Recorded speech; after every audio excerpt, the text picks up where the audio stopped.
लोकप्रियता और उसके प्रसार के कारणों के बारे में। इस पूरे वीडियो में लोकप्रियता और प्रसार के कारणों पर विस्तार से चर्चा करेंगे हम लोग। तो पहला जो हमें दिखाई पड़ता है कि बौद्ध धर्म न केवल भारत में बल्कि विश्व के अनेक देशों में ये अपनी जड़ें जमाया और आज भी ये धर्म विदेशों में विद्यमान है। भारत के साथ साथ भारत में हालांकि अनुयायी कम हो गए हैं, लेकिन विदेशों में नेपाल, श्रीलंका, जावा, सुमात्रा, कंबोडिया, इन स्थानों पर आपको बड़े पैमाने पर बौद्ध अनुयायी मिल जाएंगे। तो सबसे पहला जो एक कारण हमें दिखाई पड़ता है कि बौद्ध धर्म उस समय इतना तेजी से लोग इसकी ओर आकर्षित हुए, तो उस समय का जो समाज था 6ठी शताब्दी ईसा पूर्व का, उस समाज में वेद पढ़ने और सुनने का अधिकार केवल द्विजों को था। शूद्रों को वेद पढ़ने का अधिकार नहीं था। वैदिक कर्मकांड इतने जटिल थे कि आम आदमी के समझ से बाहर थे।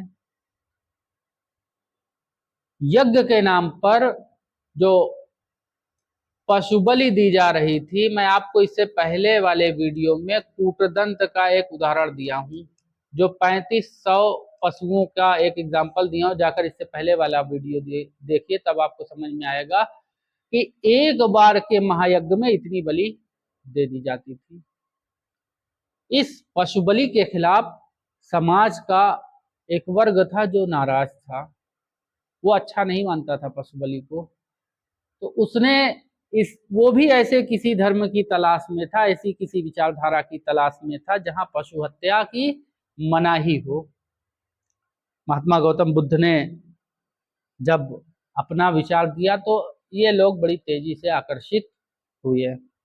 इसकी लोकप्रियता का जो दूसरा कारण था वो बौद्ध धर्म की सरलता था। बौद्ध धर्म, बुद्ध कहते हैं कि आप आइए, बात सुनिए, यानी मेरी विचारों को सुनिए, तब अपने जीवन में अगर तर्क की कसौटी पर वो सही उतरे आपके, तब उसे अपने जीवन में लागू कीजिए।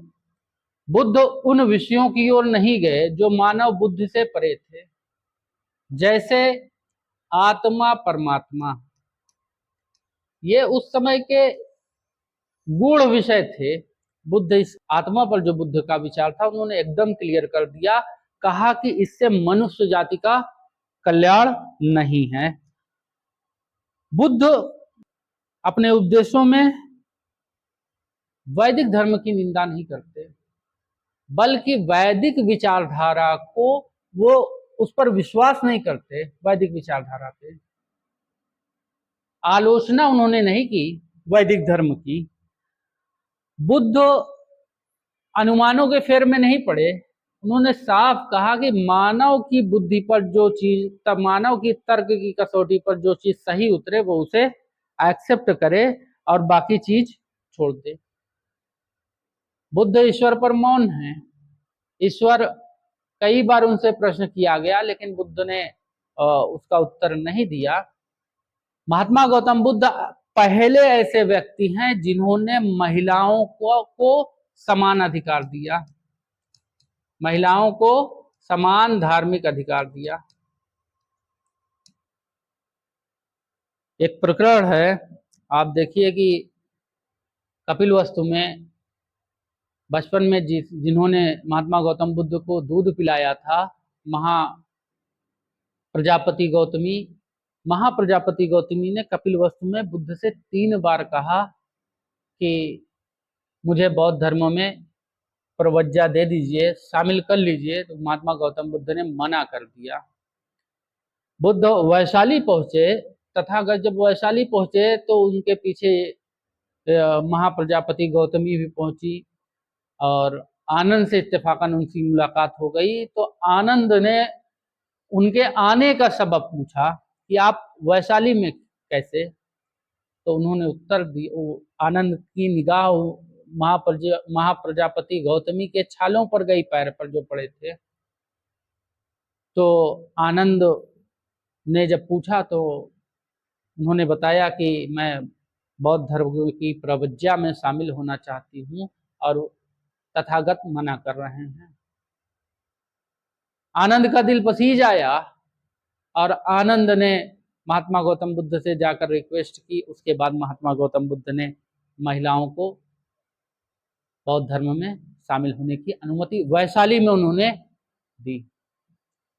उसके बाद ये कहा जाता है कि मेरे महात्मा गौतम बुद्ध ने आनंद से कहा कि मेरा जो ये धर्म है शास्त्रों वर्ष चलता, अब 500 साल चलेगा। लेकिन फिर भी वो पहले व्यक्ति हमें दिखाई पड़ते हैं जिन्होंने महिलाओं को पहली बार भारतीय उपमहाद्वीप में समानता का अधिकार दिया। बौद्ध धर्म शुरू से जाति प्रथा का विरोधी रहा है। जाति प्रथा का ये विरोधी रहा है। बौद्धियों ने कभी इसका समर्थन नहीं किया। बौद्ध 18 भागों में बौद्ध धर्म बटा, लेकिन जाति प्रथा को कोई भी पंथ स्वीकार नहीं कर, महायान हो और या हीनयान हो, उसके बाद जो भी इसके अंतर्गत बने 18 भाग, किसी ने भी जाति प्रथा को स्वीकार नहीं किया। उन्होंने समानता का अधिकार दिया। चूंकि शूद्र उस समय मौजूद थे, वैश्य उस समय मौजूद थे जिन्हें समानता का अधिकार नहीं मिला हुआ था, और बड़े पैमाने पर ये लोग अट्रैक्ट हुए बौद्ध धर्म की ओर। आप देखिए आगे चलकर सूफियों की खानकाह, सूफियों की खानकाह और गुरुद्वारे, उसके बाद मठ, संतों के मठ। ये विचारधारा बौद्ध संघ से निकलकर आ रही है। उससे पहले आपको एक साथ कोई एक प्लेस पे रहते हुए व्यक्ति नहीं दिखाई पड़ेंगे कि कोई भी धर्म का हो, कोई भी जाति का हो, एक जगह इकट्ठा हो जाए। ये जो एक जगह इकट्ठा करने की जिम्मेदारी, जिसे संघ कहा जाता है, संघ सभी के लिए खुले थे। ये बौद्ध धर्म की देन है। सूफियों के खानकाहों में कोई भी धर्म का व्यक्ति जाता है, उसे कोई रोक टोक नहीं होती थी। संतों के मठों में कोई भी जाए, रोक टोक नहीं थी। गुरुद्वारों में जाकर भोजन करें, वहां पूछकर खाना नहीं खिलाया जाता कि आप किस कम्युनिटी के हैं, किस समुदाय के हैं। कोई भी जाए वो खाना खाए। अगर बौद्ध धर्म ना होता तो भविष्य में जो आज हमारे सामने यह खानकाही माहौल है, मठों का माहौल है और गुरुद्वारों का जो माहौल है, हो सकता है कि ये ना होता। जब महात्मा गौतम बुद्ध ने जाति प्रथा का विरोध किया, समानता का अधिकार दिया, तो मगधवासी बड़ी तेजी से, मगधवासी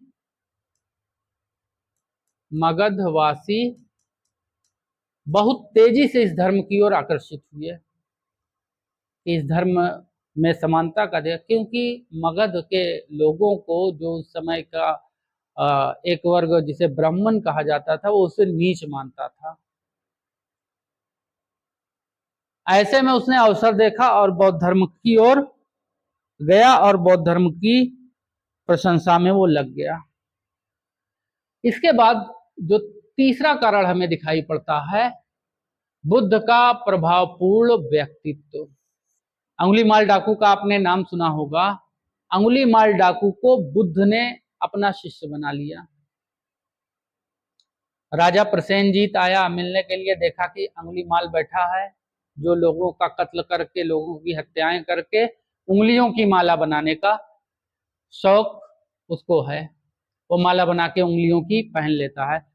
दुनिया में ऐसा शौक पालने वाला एक अपने में केवल उंगली माल ही आपको दिखाई पड़ेगा। क्या उसको मिल रहा था, इसके पीछे वही जान सकता है। प्रसेनजीत ने देखा कि महात्मा गौतम बुद्ध के पास उंगली वाल डाकू बैठा है, तो वापस जाने लगा। तो महात्मा गौतम बुद्ध ने उसे बुलाया, कहा कि अब ये वह उंगली माल नहीं है जो कल तक था। प्रसेनजीत विश्वास में आए, बैठे। अक्सर उंगली माल जब बस्तियों में भिक्षा लेने जाते थे तो उन्हें लोग पत्थरों, ईंटों और चप्पलों से मारते थे। इसकी शिकायत वो महात्मा गौतम बुद्ध से बराबर करते थे कि मैं जब बस्तियों में भिक्षा मांगने जाता हूं तो लोग मुझे बेइज्जत करते हैं और प्रताड़ित करते हैं, ईंट पत्थर चलाते हैं मुझ पर। बुद्ध ने कहा कि कम से कम इतना गनीमत समझो कि ये लोग तुम्हें जिंदा छोड़ दे रहे हैं, तुमने कितनों को जान से मार दिया है। तब अंगुलीमाल को ये बात समझ में आ जाती है। एक प्रकरण और है कि एक व्यक्ति बुद्ध के पास आया और बुद्ध को गालियां देने लगा। गालियां दे चुका तो बुद्ध ने कहा कि अगर कोई तुम्हें भोजन दे, उस व्यक्ति से कहते हैं बुद्ध, अगर तुम्हें कोई भोजन दे, अगर उस भोजन को तुम स्वीकार न करो तो वो भोजन किसके पास रह जाएगा? तो उस व्यक्ति ने कहा कि जो दे रहा उसके पास रह जाएगा। तो महात्मा गौतम बुद्ध ने कहा कि जो गाली तुमने मुझे दिया है तो उसे मैं नहीं स्वीकार करता, उसे तुम रख लो। वो भी हैरत में पड़ गया होगा, मैं किसे गाली दे दिया। बुद्ध ने स्थानीय भाषा का प्रयोग किया। स्थानीय भाषा उस समय पाली और प्राकृत थी। पाली जन भाषा थी, आम लोगों को समझ में आने वाली भाषा थी। संस्कृत, चूंकि वेद जो थे संस्कृत में थे, उस समय के लोगों से लेकर आज तक लोगों को, आम लोग जो हैं उन्हें समझ में नहीं आती। यानी संस्कृत भारत की कभी आम बोलचाल की भाषा किसी काल में नहीं रही। जब धर्म के बारे में ही नहीं पढ़ पाएंगे जनसाधारण, तो उसमें कैसे उसका प्रचार होगा? बुद्ध ने जब इस भाषा का उपयोग किया तो बड़ी तेजी से लोग उनकी ओर आकर्षित हुए। आज आप निकल जाइए कि हमें शुद्ध वैदिक संस्कृत में वेद पढ़ना है। हो सकता है यूनिवर्सिटी कॉलेज में आपको मिल जाए शिक्षक, संस्कृत महाविद्यालय में। बाहर गांव वगैरह में आप ढूंढेंगे तो मुश्किल से ही वैदिक संस्कृत पढ़ाने वाला कोई आपको मिल पाए। उसके बाद जो अगला कारण हमें दिखाई पड़ता है,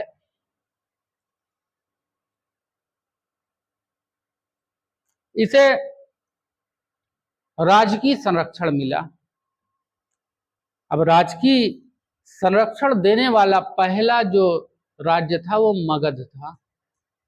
मैं अभी बताया कि मगध के लोग बड़ी तेजी से इस ओर आकर्षित हुए। उसका रीजन था कि बाहर के लोग उन्हें नीच मानते थे, और जब इसे संरक्षण मिला, मगध, कोशल, कौशाम्बी और बाद में कनिष्क और राजा हर्ष ने भी इसे प्रमोट किया। और कहा जाता है, बौद्ध अनुश्रुतियां बताती हैं कि अशोक ने 84,000 स्तूपों का निर्माण कराया था। कितना? कुछ स्तूप फाहियान और ह्वेनसांग जब बाद आते हैं तो उन्होंने देखा है, और कुछ स्थानों को स्तूप उन्होंने उसका विवरण भी दिया है। अशोक ने इस धर्म को अंतर्राष्ट्रीय स्तर पर पहुंचाने का कार्य किया। उसने अपने पुत्र महेंद्र और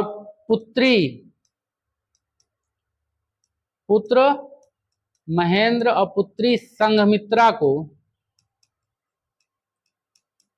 श्रीलंका भेजा बौद्ध धर्म के प्रचार के लिए। इसके अलावा बौद्ध अनुश्रुतियां बताती हैं कि 84,000 उसने स्तूपों का निर्माण कराया था। कुछ स्तूपों को फाहियान और ह्वेनसांग ने, बाद में जो आए यात्री, उन्होंने देखा था, चीनी यात्रियों ने। इसके अलावा अशोक ने रज्जुक की नियुक्ति की। रज्जुकों की नियुक्ति की क्यों? ये जाकर धर्म का प्रचार करें, आम लोगों के बीच जाकर ये धर्म का प्रचार करें। विभाग स्थापित कर रहा है अशोक। अशोक के शासनकाल में यह धर्म बहुत तेजी से विदेशों में फैला। राजकीय संरक्षण मिलने से इसे अनुदान भी बड़े पैमाने पर प्राप्त होता था।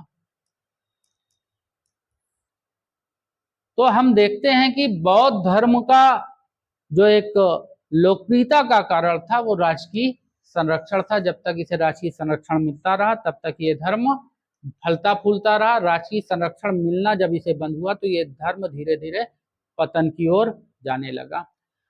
इसमें कौशाम्बी का एक उदाहरण ले लेते हैं। कौशाम्बी, इससे पहले वाले भी वीडियो में मैंने बताया कि कौशाम्बी में भी बौद्ध धर्म को राजा उदयन ने प्रश्रय दिया, बहुत बाद में दिया। पिंडौल भरद्वाज से उसका विवाद होता है, बाद में उन्हीं का शिष्य वो हो जाता है। बुद्ध कौशाम्बी आए और कौशाम्बी बुद्ध तब आए थे जब उनके दो शिष्यों ने स्वच्छता के प्रश्न पर आपस में मनमुटाव कर लिया था